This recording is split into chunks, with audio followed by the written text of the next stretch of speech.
Hey, before you watch this, you should know, really important, on September 28th, all of my show's content will be moving to my channel. That's youtube.com/Matt Walsh. Easy to remember. The link is in the description below. There will still be some content on the Daily Wire channel, but my daily show will be on my channel. We're making room for some new exclusive content on Daily Wire. A lot more on that later. I'm also making a lot of new content that you can only find on my channel. So subscribe to youtube.com/Matt Walsh and ring the bell to make sure you never miss out on a new video. Today on the Matt Walsh Show, we'll talk about the most dangerous conspiracy theory in America today. And it's not the one the media is freaking out about. It's the conspiracy theory that's currently fueling riots and anarchy in the streets. Also 5 headlines, including BLM and Antifa. Speaking of that, protesters in LA, they're using cars now to chase down innocent motorists and attack them. And guess who the cops are arresting? Then a very special Daily Cancellation segment dedicated to a very special person. You're not going to want to miss that. All of that on the way. But first, you know, these days it's really hard to find companies with good products, reliable services, but who also support our values and work towards doing good things in the culture for a change. There aren't a lot of companies like that out there, unfortunately, but here's one that you should know about: Charity Mobile. This is the pro-life phone company, and they're called that because 5% of your monthly plan price goes to the pro-life, pro-family charity of your choice. So you support the pro-life cause even while just simply paying your phone bill. But it's not just about the charity, it's also a great service. I mean, listen to this: new activations and eligible accounts get a free cell phone with free activation and free shipping. Plus, don't worry about contracts, don't worry about termination fees, there's none of that. And there's no risk with a 30-day guarantee. So here's another part I like: you get live customer service based in the USA. So this is a win-win. You get a good service, good product, great prices, very affordable, and you support the most important cause in our culture today, the pro-life cause. Call Charity Mobile at 1-877-474-3662 or chat with them online at charitymobile.com. One other note, as we've been telling you, if you're watching on YouTube, this show will soon be moving over to my personal page, youtube.com/Matt Walsh. That's where this show is going to live. Now, you can still get it everywhere else on all the other platforms, but if you want to watch on YouTube, then you're going to need to go to youtube.com/Matt Walsh. Plus, there's a lot of other content over there on my channel, so let's take a quick peek at that. Watch. Back then, lesbian wasn't about sexuality. A lesbian was just any woman not laughing at a man. Is the joke here that feminists are hysterical and oversensitive and constantly imagining that they're being persecuted when they're really not? If that's the joke, it's a pretty good joke. But I suspect that's not the joke. Chasing his papers in 12 or 13, running around in these streets, he was me and my keys. First turn from the... Okay, I just feel like I could relate so much to what's being said here. Let's go back and review some of that. He says, "I'ma turned it up a little more this time. Used to dream about getting it, now I got it. I don't drive. I had a spot like a varsity. What did you have? You buy 20, I'll front what you buy. I put on drip, I believe I can fly. N-words know that I'm rich, but they know not to try." This is incredible. All right, go to youtube.com/Matt Walsh and subscribe. I beg you. I plead with you. I beseech you. All right, now, let's get into this. I'm a little fuzzy on some of the details, but as far as I understand it, the Q-Anon conspiracy theory alleges that Donald Trump is secretly at war with a global ring of satanic pedophiles, and some shadowy agent who goes by codename Q is keeping devotees of the theory abreast of new developments through anonymous internet posts. Now, there's about as much solid evidence to support this idea as there is to support the claim made by a lot of the same people, as it happens, that the Sandy Hook massacre was a hoax, which is to say there is no evidence. As is usually the case with these sorts of things, those advancing the conspiracy theories tend to think that the existence of a certain fact is itself sufficient proof for the whole cinematic storyline they've concocted to explain it. Sandy Hook truthers point out that certain web pages, memorial sites, news articles, etc., were timestamped supposedly for before the attack occurred.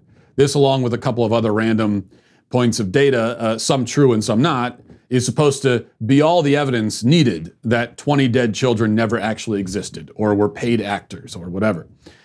Now, a more logical explanation, of course, and one that doesn't require a whole frantic succession of additional unproven assertions, is that timestamps on the internet are sometimes wrong, and there's nothing terribly unusual or bizarre about that. In the case of QAnon, proponents can point to the existence of global sex traffickers like Jeffrey Epstein, and this somehow is supposed to strongly indicate that all the other claims made by some random guy posting on 4chan are reliable. This is how conspiracy theories work. They feed on our credulity and on our very human tendency to make sense of the world by drawing false connections, assuming motivations, and imagining, hoping that reality is as decipherable and organized as it seems in Hollywood films. These theories are baseless and rather embarrassing, but the media wants to make them into something more than that. We're frequently told that Q acolytes are a danger to our democracy, that they may turn violent at any moment. Yet, with extremely rare exception, that simply hasn't happened, and there are no signs that it will start happening. QAnon remains a constant threat to spam our Twitter threads and post wacky memes. Other than that, there's no reason to fear them. But there is another popular conspiracy theory that should perhaps cause some anxiety among the sane. One with many more adherents, vastly greater influence, amplified by mainstream voices in media and entertainment, and which has proven to be a real and catastrophic threat to our physical safety, our system of government, and the future of our democracy. On an intellectual level, it's no more credible than QAnon or Sandy Hook, and probably quite a bit less credible. Worst of all, this conspiracy theory has the advantage of not being widely and properly considered or labeled a conspiracy theory, which only increases its perceived legitimacy and causes it to grow and spread like mold in a flooded basement. I refer to the theory that agents of white supremacy within law enforcement and without are hunting and murdering black people all across the country. That's a conspiracy theory. It is false.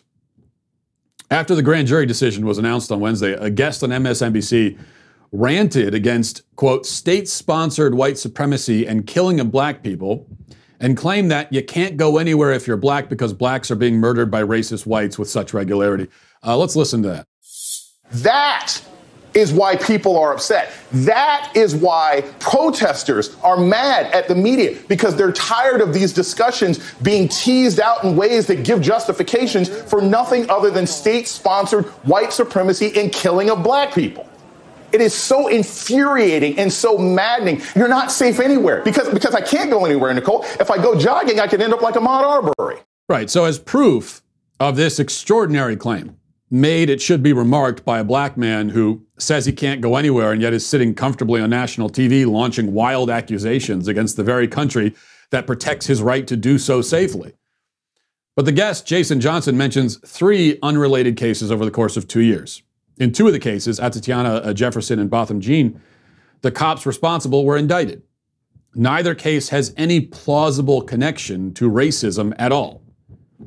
He also mentions Ahmaud Arbery, whose killers have likewise been charged. This doesn't come anywhere close to justifying the claim that black people can't go anywhere for fear of being executed by state-sponsored white supremacists. And he is, of course, completely ignoring the statistical reality that blacks are more likely to kill whites than whites are to kill blacks, and that blacks are not significantly more likely to be killed during the course of an arrest than are whites. He has done exactly what conspiracy theorists always do, taking a few random facts or events, plucking them out of context, disregarding from the outset all alternative explanations for those facts, making no attempt to view them from a wider perspective, and constructing around them a far-reaching narrative that creates more holes than it fills and requires more explanation than it provides. That's what conspiracy theorists do.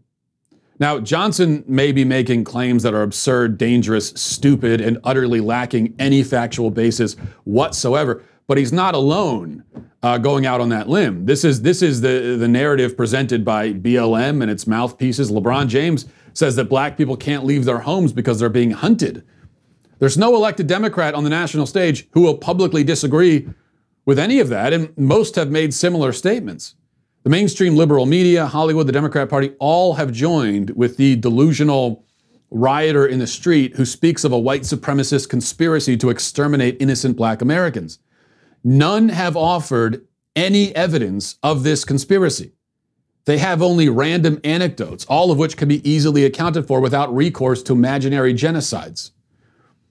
Now, unlike QAnon, this conspiracy theory has real-world consequences. One wacko was motivated by the Pizzagate conspiracy theory to show up to Comet Ping Pong Pizzeria in D.C. and fire off 3 shots, hitting no one but damaging a wall and a door and maybe a desk or something. 4 years later, this event is still trotted out as an example of the dangers of far-right conspiracy mongering. Meanwhile, hundreds of thousands of people have been motivated by the white supremacists are hunting black people conspiracy theory to torch cop cars, destroy buildings, loot, vandalize, assault, kill. If Pizzagate and Q-Anon have dangerous implications, then the theory promoted by BLM is downright apocalyptic in its consequences. It is intended to be. Those who propagate it are actively trying to destroy the public's faith in our institutions. One's faith in our institutions will naturally tend to waver if one seriously believes that they're run by genocidal white supremacists. And now the calls for the abolition of police can be heard even from mainstream voices, as well as the radicals and militants who prowl our communities every night, rampaging and pillaging, feeling morally justified all the while because they're only tearing down a system that murders innocent black people in droves. This is the conspiracy theory that burns our cities and tears our country apart and threatens to damage us in ways that I fear cannot be undone. So if you're worried about dangerous conspiracy theories, this is the one you should be focused on debunking. We get to our 5 headlines.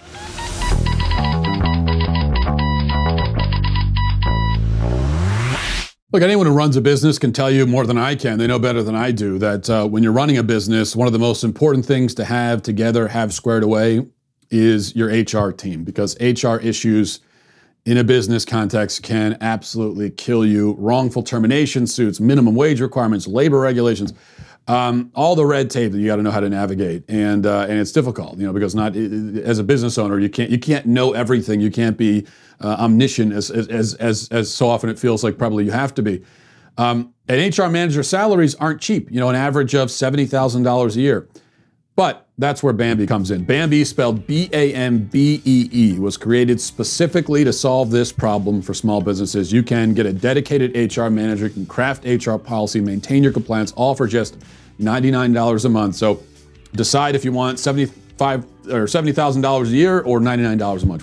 Which would you rather spend? I think it's pretty, I'm not good at math, but even I can do the math there. With Bambee, you can change HR from your biggest liability to your biggest strength. Your dedicated HR manager is available by phone, email, real-time chat, and this is all month to month. So there's no hidden fees. You can cancel anytime, so you're not getting locked into something. But I think once you get started with Bambee, you're not going to want to leave. You didn't start your business because you wanted to spend time on HR compliance. I don't think that's anyone's dream when they start a business.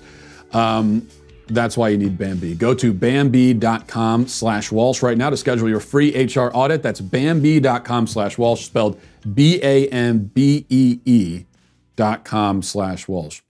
Well, the insurrectionists, as we've been discussing, are swarming our cities across the country again last night.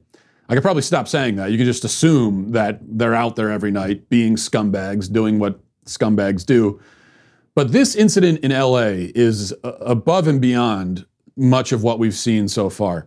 So let's first watch the video, and then I'll describe it for those listening on the audio podcast, but watch it right now. Okay, so you have there a driver trying to drive around the rioters who are in the middle of the street. Now, yes, they think, we've seen this all across the country, they think that they have the right to shut down any street they want, to, direct traffic. They can do whatever they want. And if you try to, it's not if you run them over. If you try to just go around them, to go down a street that they don't want you on for whatever reason, then they think now they have every right to smash your windows, assault you, pull you out of the car, kill you, if that's what they decide to do. So in this case, you got a driver trying to go around the rioters. They swarm his car. He successfully escapes, doesn't hit anybody, is driving away on an empty street. Okay, it's not like he's plowing through like a bowling ball going through rioters. No, he's going down an empty street. And then what do? They get into cars and they chase him in vehicles, cut him off, attack the vehicle, and then and try to pull him out. And finally, at the end, we see cops show up and arrest him, the victim. So 2 points here. The first is that, just again, these protesters are monsters. They are evil. They are soulless dirtbags. The divide between good guy and bad guy in this situation is so clear. We have rarely seen in America a political movement that was so thoroughly and obviously evil, with no redeeming qualities whatsoever. BLM and Antifa, we're talking about one of the most evil political movements in American history. Utterly destructive, violent and hateful, attacking innocent people at random for no good reason. Not that there could be a good reason, but they certainly don't have one. Also pathologically dishonest. They lie about everything. Their whole movement, as we've already discussed, is based on total lies and fabrications.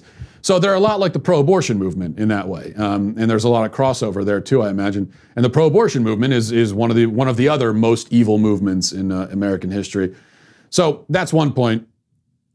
Second point is that the police, I think, should be really careful about alienating the people who are on their side. You see videos like that, you know, if you're a police officer, as I'm sure you've noticed, you don't have a lot of friends. And it's probably not a good idea to alienate the few friends you do have. But that's what's going to happen when we see law-abiding, innocent victims getting arrested like that. And there are other things. Speaking of alienating the good guys, maybe you've seen this video. This is from a couple days ago. Here's a Christian being arrested in, I believe this is in Idaho, for gathering to sing and praise and worship. Watch this. Always trust in chariots, and others trust in horses. But we recall the Lord our God, strong past our own resources. Our enemies have fallen low, but we are held and upright. So save us, Lord our God and King, as we in trouble call thee, as we in trouble call thee. This is embarrassing. How you doing, Gabe? I'm doing great. Yeah, man, I'm doing great. Over this patrol car here. Didn't see this happen for BLM, Gabe. It's unbelievable. Isn't that weird? Hey, just give us a little space, will you, please? Yeah, that's right. Yeah, just give us a little space. You got it. You got it. You guys should not be doing this and doing this kind of crap for the mayor. This is embarrassing. You guys are stronger than this. You shouldn't be doing this. You guys are tough people. This is wrong. Yeah, there was also a video that's been circulating of a woman being tased and arrested and cuffed for sitting without a mask on a mostly empty bleachers at a football game. This is the kind of thing that's going to alienate the people that are on your side, the good guys. Going to alienate them with this sort of nonsense. Number two, I love this from Charles Barkley. Listen to this. You know, I hear these fools on TV talking about defund the police and things like that. We need police reform and prison reform and things like that. Because you know who ain't going to defund the cops? White neighborhoods and rich neighborhoods. So that notion they keep saying that, I'm like, wait a minute, we just gonna leave, who are black people supposed to call? Ghostbusters? When we have crime in our neighborhoods, we need police reform. But like I say, white people, especially rich white people, they're always gonna have cops. So we need to stop that defund or abolish the cops crap. Yeah, just basic common sense there. And what does it tell you that at this point, when somebody is on TV saying just basic common sense stuff, all he's really saying is, no, of course we don't want to get rid of the police department. Are you kidding me? And of course, if you're in a neighborhood that's got more crime, then that's all the more reason why you want police officers. Very basic common sense, but what does it say? And I appreciate him saying it. I don't mean to dismiss it or belittle it, because it is important to say, but what does it say about our culture that someone just making a basic common sense statement like that is such a relief, and you are so overcome with joy just to hear it? You know, it's like just a fresh cup of water when you've been wandering in a desert. That's what it feels like. A little cup of water, a little cup of sanity amid the desert of madness. So Good job from Charles Barkley there. Number 3, a few days ago, speaking of, we'll get back into the madness part of it now, a guy who goes by the name Dreadhead Cowboy, an activist in Chicago. He's worked with Mayor Lightfoot over there in Chicago, is well known for that locally. And he decided to call attention to the issues by riding a horse down the highway in the middle of traffic. So here's some of that. You can see him riding there. All the cops are trailing. Well, now the Dreadhead Cowboy is very shocked and appalled and victimized because he got arrested for that stunt. Shocker of shockers. Actually, it is kind of a shock that they arrested someone in Chicago for breaking the law, so I appreciate that. But the main charge is animal cruelty. The animal was ridden almost to death, might still be euthanized. It's in critical condition right now. He rode the animal 7 miles on the pavement without proper equipment, nearly killed it in the process, all in the name of activism. But here he is. Now, of course, as we know, who's the real victim here? He blocked traffic, rode a horse almost to death. Who's the real victim? Well, it's him. And here he is explaining that and defending his actions in a press conference. Listen. My first time ever, I'm just gonna go into, I'm an animal lover, period. Like, all my life, I've always been an animal lover. And 4 years ago was my first chance ever being around a horse. And 2 years later, my first chance owning a horse. And I fell in love with horses since then. And I done owned up to 9 horses. And when I say it's a beautiful thing to own a horse, and I couldn't even tell y'all, the people that don't know anything about horses from looking from the outside in, you would think that what I did was cruelty to animals. But if you go to the racetrack, you work 100 times worse. If you go to the circus, worse. And then what? I'm sorry, okay. Like it's a way worse than what I do to my horse. I probably could have did a little bit less, but I had to make a statement. They've done worse at the circus. That's his defense. That may be one of the worst criminal defenses I've ever heard in my life. They've done worse at the circus. Maybe if he gets arrested for murder, he can say, hey, come on, you know, they did worse in the Roman Colosseum. Haven't you seen Gladiator? Come on, guys, give me a break.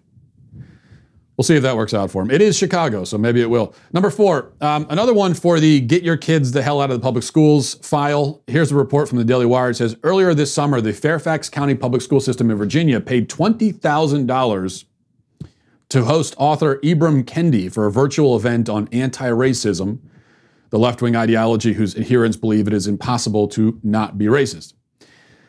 It's impossible to not be racist, yet they hold seminars on how to not be racist. According to a copy of the contract, a link to which was included by journalist Azra Nomani, the school district paid $20,000 to the Penguin Random House Speakers Bureau for a 45-minute virtual event with Kendi, followed by a 15-minute Q&A session. School released a statement defending it, saying that he's a leading anti-racist voice in America, blah, blah, blah, etc. 20 grand for 1 hour online. Didn't even have to leave his house.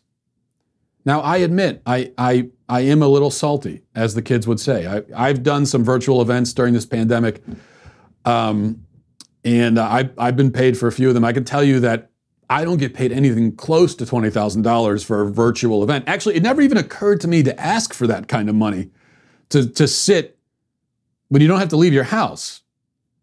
Like, here's really the scale. If I don't even have to put on pants to do the event, then I feel like I can't ask for that kind of money. That's the scale. If I have to put on pants, there's going to be there's going to be charges and fees that are attached to that. And I'll put that on the invoice of putting on the pants fee. But when you're just Skyping from your house, 20 grand, my God. Now I ask you to consider this though. Reflect on this. Is a country oppressing black people when a black man can get $20,000 to talk about how oppressed he is? What do you think? Think about historical examples. Think about other oppressive countries. Nazi Germany. The left often compares the two. Could people who were oppressed in Nazi Germany make thousands of dollars talking about that oppression? I don't think so. It almost seems like if you can get paid a lot, if you can make a lot of money in certain country, going around talking about how bad the country is to you and how you're oppressed, pretty good indication you're not oppressed at all. And in fact, the country is very kind to you. And again, you're doing very well in the country. I don't know. Maybe I'm crazy. Number 5, finally, important PSA for you black licorice fans out there. A Massachusetts man died last year from eating an excessive amount of black licorice. Doctors said on Wednesday the unusual case was reported in the New England Journal of Medicine, detailing how the man consumed a bag and a half of the candy. This is from the New York Post, by the way, I'm reading. A bag and a half of the candy every day for 2 weeks prior to his death. Licorice contains certain acids and things which can deplete potassium levels and contribute to heart rhythm problems, according to doctors. So he collapsed inside a fast food restaurant, died the next day. Very sad, of course. I will say, though, that I recently discovered that black licorice is good. A lot of people are biased against black licorice. I think the bias is mostly because people, and this is a big problem with food in general, you have your first experience with black licorice when you're in childhood, right? And when your palate is unrefined and you hate anything that isn't sickly sweet.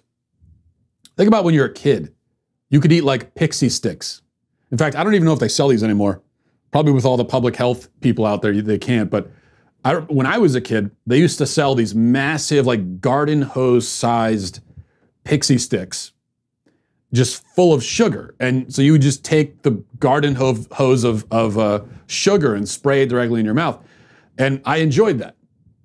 Now I couldn't do that without vomiting. That's because as you're a kid, your palate isn't quite developed and you can't deal with more nuanced, complex flavors.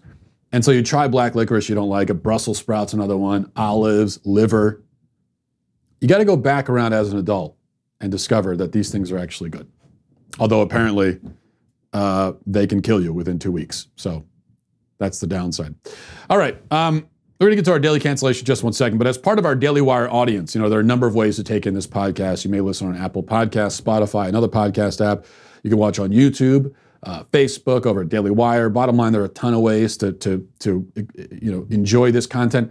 But Daily Wire members can also now enjoy our shows on Apple TV and Roku. So members can see all the visual elements of the podcast and our other shows as well on your big screen, either live or on demand. Find the Daily Wire on Apple TV or Roku and download today.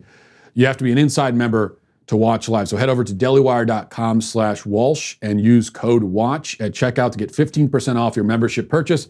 The deal's not going to last forever, so make sure you go dailywire.com/Walsh, 15% off with code WATCH, and you could download the Daily Wire on your Apple TV and Roku today. Today for our daily cancellation, something special here, a little different.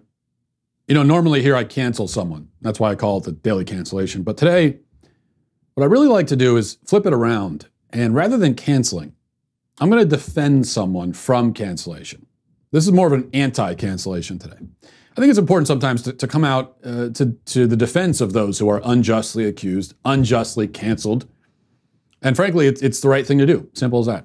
I believe in doing the right thing. So today, the person I'd like to defend from cancellation is someone who is, for my money, one of our greatest living Americans, a man of virtue and generosity, who is unfairly maligned and does not deserve any of the negative treatment this person receives. And I refer, of course, to myself. I am the one who is being unjustly canceled. And worst of all, it's my wife trying to do it to me. Honestly, I can't believe that my own spouse would try to cancel me in public. That is something I would never do to her, but again, this is how it usually goes in my life. I find that I am so often the victim while everyone else so often is wrong. It's the burden I carry. Now, my wife last week put me on blast, as the kids say, or did say in 2003 anyway. This is what she tweeted. She says, hypothetically, what would you do if your spouse forgot your anniversary? Clearly, hypothetical situation that would never happen, right, Matt Walsh? Yes, if you can believe it, she is insinuating, accusing me of forgetting our anniversary. This is a libelous charge. And she also has her facts completely wrong. She says, I forgot the anniversary, even though our anniversary hasn't happened yet. Doesn't happen until late October, or maybe November, definitely sometime in there. Anyway, the point is, I cannot have forgotten that which has not occurred. The reason she accuses me of this is simply that I may have hypothetically, allegedly, scheduled something for the same day as our anniversary, something work-related, which I may not be able to cancel or change at this point. I may have done that because I may not have realized at the time of the scheduling that it was our anniversary. I may have mentioned in passing to my wife, I may have said, oh, hey, I got this thing coming up, and she may have said, you know that's our anniversary, right? And I may have responded, oh, shit. But does this count as forgetting an anniversary?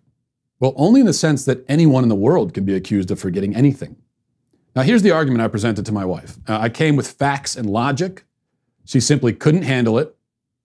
But here are the facts. Merriam-Webster defines forget as, quote, to lose the remembrance of, to cease remembering or noticing. Dictionary.com adds this, to fail to think of, take no note of.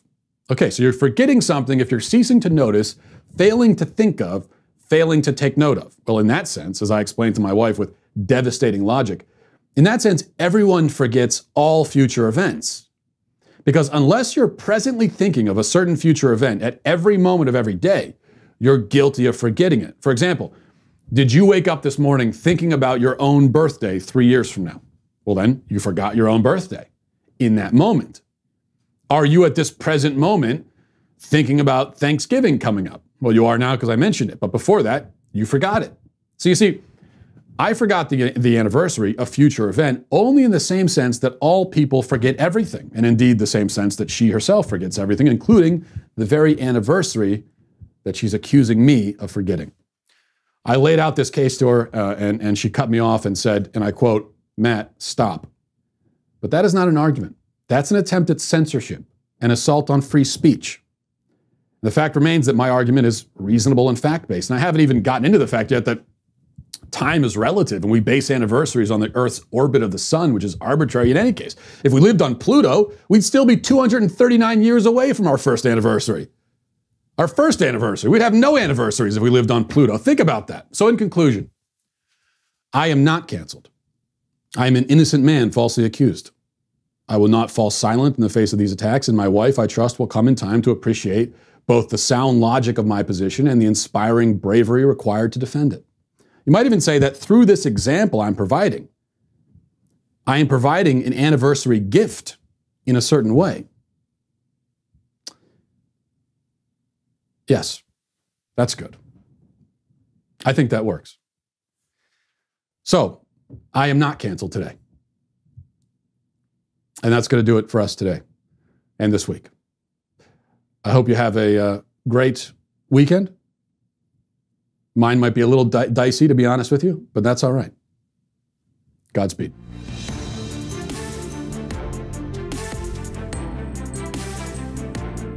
The Matt Walsh Show is produced by Sean Hampton, executive producer Jeremy Boring. Our supervising producers are Mathis Glover and Robert Sterling. Our technical producer is Austin Stevens, edited by Danny D'Amico, and our audio is mixed by Robin Fenderson. The Matt Walsh Show is a Daily Wire production, copyright Daily Wire 2020. If you prefer facts over feelings, aren't offended by the brutal truth, and you can still laugh at the insanity filling our national news cycle, well, tune in to The Ben Shapiro Show. We'll get a whole lot of that and much more. See you there.